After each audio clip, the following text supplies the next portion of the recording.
আসসালামু আলাইকুম। আজকেও আপনার সাথে হাজির হয়ে গেলাম রান্নাঘরে। আজকে পালং শাক ভাজা করব। দিয়ে দিলাম তেল, মরিচ, কাঁচা লঙ্কা। দেওয়ার পরে একটু ভাজা করে দিয়ে দিলাম পালং শাক। দিয়ে দিব একটু লবণ দেওয়ার পরে একটু নেড়ে চেড়ে দিব।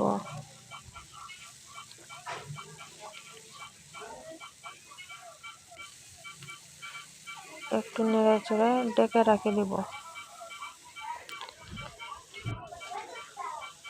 ডেকে রাখার পরে এখন কি পর্যন্ত হইল,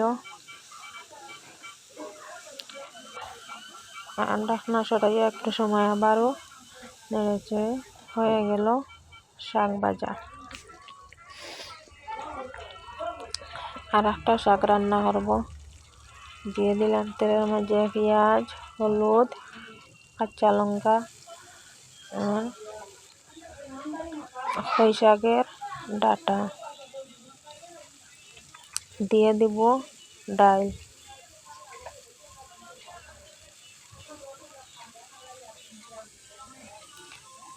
একটু কষে নিব। এইভাবে রান্না করে অনেক স্বাদ খাইতে।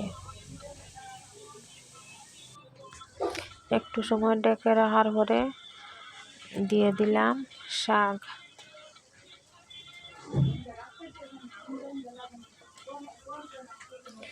শাক দিয়ে আবারও একটু সময় বসিয়ে নিব।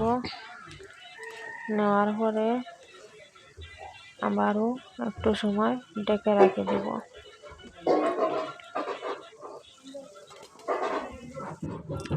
ডেকে রাখার পরে দিয়ে দিলাম একটু জল।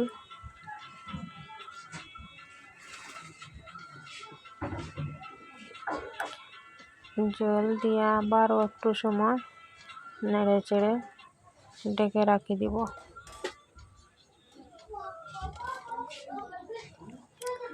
হয়ে গেল পুঁই শাকের ডাঁটা শাক আর ডাইলের তরকারি।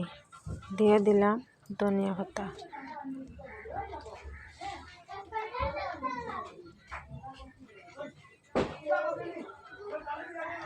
হয়ে গেল রান্না।